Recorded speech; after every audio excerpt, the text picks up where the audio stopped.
اعوذ باللہ من الشیطان الرجیم، بسم اللہ الرحمن الرحیم۔ یہ تمہارے منہ کا بار بار آسمان کی طرف اٹھنا ہم دیکھ رہے ہیں۔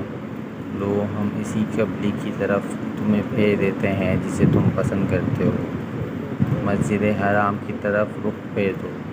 اب جہاں کہیں تم ہو اسی کی طرف منہ کر کے نماز پڑھا کرو۔ یہ لوگ جنہیں کتاب دی گئی تھی خوب جانتے ہیں کہ تحویل قبلہ کا یہ حکم ان کے رب ہی کی طرف سے ہے اور برحق ہے، مگر اس کے باوجود جو کچھ یہ کر رہے ہیں اللہ اس سے غافل نہیں ہے۔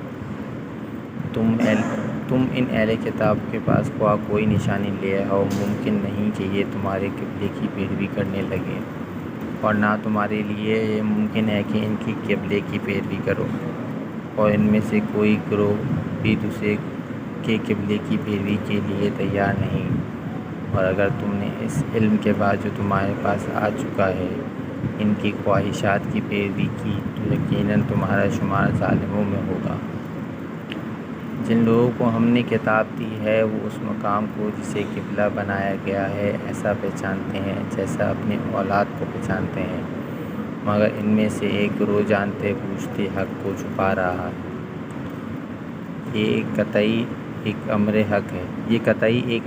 حق ہے تمہارے رب کی طرف سے، لہذا اس کے متعلق تم ہرگز کسی شک میں نہ پڑو۔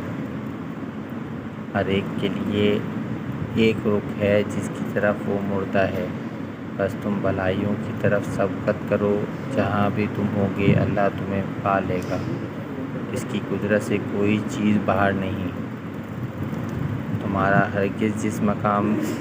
تمہارا گزر جس مقام سے بھی ہو وہیں سے اپنا رخ نماز کے وقت مسجد حرام کی طرف پھیر دو، کیونکہ یہ تمہارے رب کا بالکل برحق فیصلہ ہے، اور اللہ تم لوگوں کے اعمال سے بے خبر نہیں ہے۔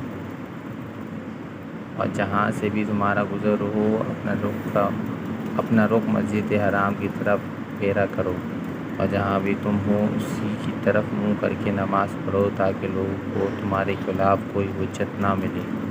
ہاں، جو ظالم ہیں ان کی زبان کسی حال میں بند نہ ہوگی، تو ان سے تم نہ ڈرو بلکہ مجھ سے ڈرو، اور اس لیے کہ میں تم پر اپنی نعمت پوری کر دوں، اور اس توقع پر کہ میرے اس حکم کی پیروی سے تم اسی طرح فلاح کا راستہ پاؤ گے۔